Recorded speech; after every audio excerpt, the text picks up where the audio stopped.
ನಮಸ್ಕಾರ. 1974ರ ಫೆಬ್ರವರಿ ತಿಂಗಳ ಅತ್ಯಂತ ಸ್ಫೂರ್ತಿದಾಯಕವಾದ ಅಖಂಡ ಜ್ಯೋತಿ ಸಂಚಿಕೆಯ ಈ ವಿಶೇಷ ವಿಶ್ಲೇಷಣೆಗೆ ಸ್ವಾಗತ. ನಾವು ಇವತ್ತು ಒಂದು ಬಹಳ ಕುತೂಹಲಕಾರಿಯಾದ ವಿಷಯದ ಬಗ್ಗೆ ಚರ್ಚೆ ಮಾಡಲಿದ್ದೇವೆ. ನಮ್ಮ ಇಂದಿನ ಆಧುನಿಕ ಸಮಾಜ ಕೇವಲ ಅಕ್ಷರಜ್ಞಾನವನ್ನೇ ನಿಜವಾದ ಬುದ್ಧಿವಂತಿಕೆ ಅಂತ ತಪ್ಪಾಗಿ ತಿಳಿದುಕೊಂಡಿದೆಯಾ? ವಿಚಾರ ಕ್ರಾಂತಿಯ ಜ್ಞಾನದ ಪಂಜು ಕತ್ತಲೆಯನ್ನ ಹೇಗೆ ಓಡಿಸುತ್ತದೆಯೋ ಹಾಗೇ ನಾವು ಕೂಡ ಈ ವಿಶ್ಲೇಷಣೆಯ ಮೂಲಕ ಆ ಪ್ರಶ್ನೆಗೆ ಉತ್ತರ ಹುಡುಕೋಣ ಬನ್ನಿ.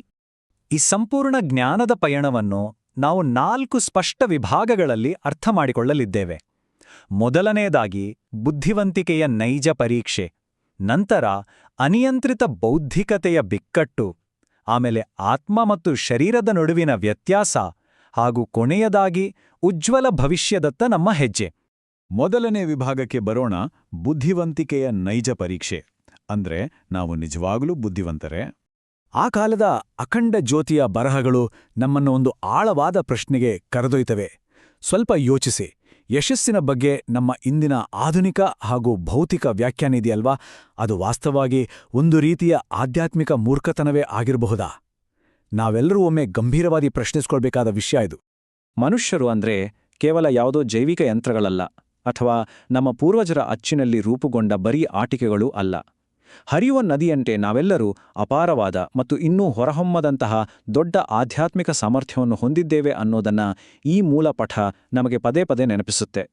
ಈಗ ಎರಡನೇ ವಿಭಾಗ, ಅನಿಯಂತ್ರಿತ ಬೌದ್ಧಿಕತೆಯ ಬಿಕ್ಕಟ್ಟು. ಇದನ್ನ ನಾವು ಆಧುನಿಕ ಯುಗದ ವಿರೋಧಾಭಾಸ ಅಂತಲೇ ಕರೀಬಹುದು. ವಿಜ್ಞಾನದಲ್ಲಿ ನಾವೆಲ್ಲ ಎಷ್ಟೇ ದೊಡ್ಡ ಸಾಧನೆ ಮಾಡಿರ್ಬೋದು, ಆಕಾಶವನ್ನೇ ಗೆದ್ದಿರ್ಬೋದು, ಆದ್ರೆ ನಮ್ಮ ಹೃದಯಗಳನ್ನು ನಾವು ಕಳೆದುಕೊಂಡಿದ್ದೇವೆಯೇ?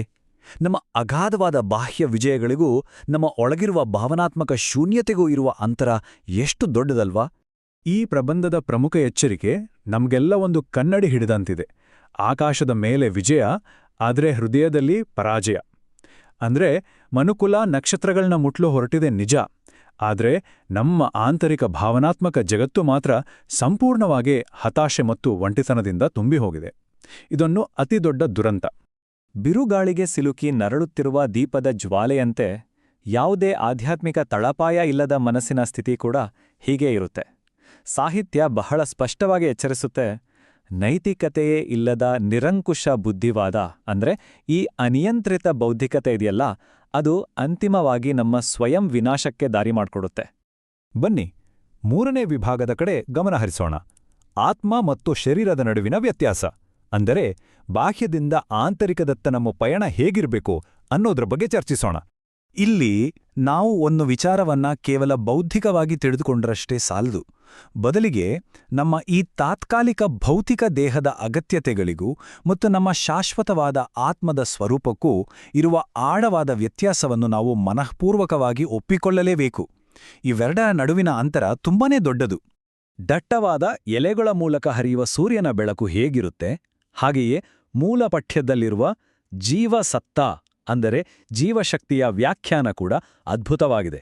ನೋಡಿ, ಜೀವ ಅನ್ನೋದು ಕೇವಲ ಜಡ ಪ್ರಕೃತಿಯ ಯಾವುದೋ ರಾಸಾಯನಿಕ ಪ್ರತಿಕ್ರಿಯೆ ಖಂಡಿತ ಅಲ್ಲವೇ ಅಲ್ಲ. ಅದೊಂದು ಸಂಪೂರ್ಣ ಸ್ವತಂತ್ರವಾದ ದೈವಿಕ ಅಸ್ತಿತ್ವ. ಪ್ರಶಾಂತವಾದ ಕೆರೆಯ ನೀರು ನಮಗೆ ದೊಡ್ಡ ಪಾಠವನ್ನೇ ಕಲಿಸ್ತೆ. ನಮ್ಮ ಈ ಪ್ರಚೋದಿತ ಅಥವಾ ಪ್ರಕ್ಷುಬ್ಧವಾದ ಮನಸ್ಥಿತಿಗೆ ಬಲಿಯಾಗೋದಿದೆಯಲ್ಲ, ಅದು ನಮ್ಮ ಅತಿದೊಡ್ಡ ಆಧ್ಯಾತ್ಮಿಕ ದೌರ್ಬಲ್ಯ. ಅದನ್ನು ನಾವು ಸುಮ್ಮನೆ ಬಿಡಬಾರ್ದು, ಬದಲಿಗೆ ಅದನ್ನ ಜಯಿಸಲು ನಾವು ಸಕ್ರಿಯವಾಗಿ ಶ್ರಮಿಸಲೇಬೇಕು ಅಂತ ಲೇಖನ ಕಟ್ಟುನಿಟ್ಟಾಗಿ ಹೇಳುತ್ತೆ. ಕೊನೆಯದಾಗಿ 4ನೇ ವಿಭಾಗ, ಉಜ್ವಲ ಭವಿಷ್ಯದತ್ತ ಹೆಜ್ಜೆ. ಇದು ಮಾನವ ಘನತೆಯನ್ನು ಎತ್ತರಿಸುವ ಬಗ್ಗೆ ನಮ್ಮ ಮುಂದಿನ ಹಾದಿ. ಒಣಗಿದ ಆಕಾಶದಿಂದಲೂ ಮಳೆ ಆಗಬಹುದು ಎಂಥ ಅದ್ಭುತವಾದ ಸಾಲಲ್ವಾ? ಇದು ಹತಾಶೆ ಮತ್ತು ಭರವಸೆಯ ನಡುವೆ ಒಂದು ಸುಂದರವಾದ ಸೇತುವೆಯನ್ನೇ ನಿರ್ಮಿಸುತ್ತೆ. ಸಮಯ ಎಷ್ಟೇ ಕಠಿಣವಾಗಿರಲಿ, ಎಷ್ಟೇ ಬರಡಾಗಿರಲಿ, ಆಧ್ಯಾತ್ಮಿಕ ನವೀಕರಣ ಅನ್ನೋದು 100ಕ್ಕೆ 100 ಸಾಧ್ಯ ಅಂತ ಇದು ನಮಗೆಲ್ಲ ವಿಶ್ವಾಸ ತುಂಬುತ್ತೆ.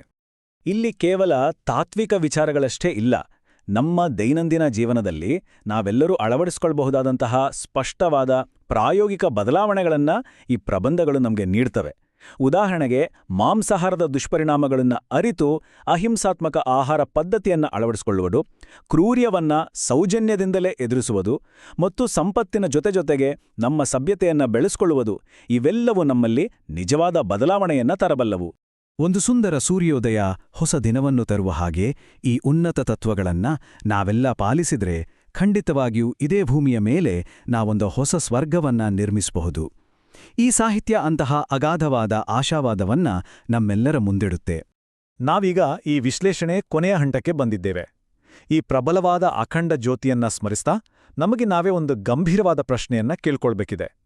ಈ ವಿಚಾರ ಕ್ರಾಂತಿಗೆ ಕೊಡುಗೆ ನೀಡಲು ಹಾಗೂ ಈ ಹೊಸ ಸ್ವರ್ಗವನ್ನು ನಿರ್ಮಿಸಲು ಇವತ್ತು ನಾವಿಡಬಹುದಾದ ಆ ಪ್ರಾಯೋಗಿಕ ಹೆಜ್ಜೆಗಳಾದರೂ ಯಾವುವು? ಯೋಚಿಸಿ. ಈ ಶಾಶ್ವತ ಜ್ವಾಲೆ ನಮ್ಮೆಲ್ಲರ ಮನಸ್ಸಿನಲ್ಲಿ ಹೊಸ ಆಲೋಚನೆಗಳನ್ನ ಬೆಳಗಲಿ. ಈ ಜ್ಞಾನದ ಪಯಣದಲ್ಲಿ ನಮ್ಮೊಂದಿಗೆ ಪಾಲ್ಗೊಂಡಿದ್ದಕ್ಕಾಗಿ ಅನಂತ ಧನ್ಯವಾದಗಳು.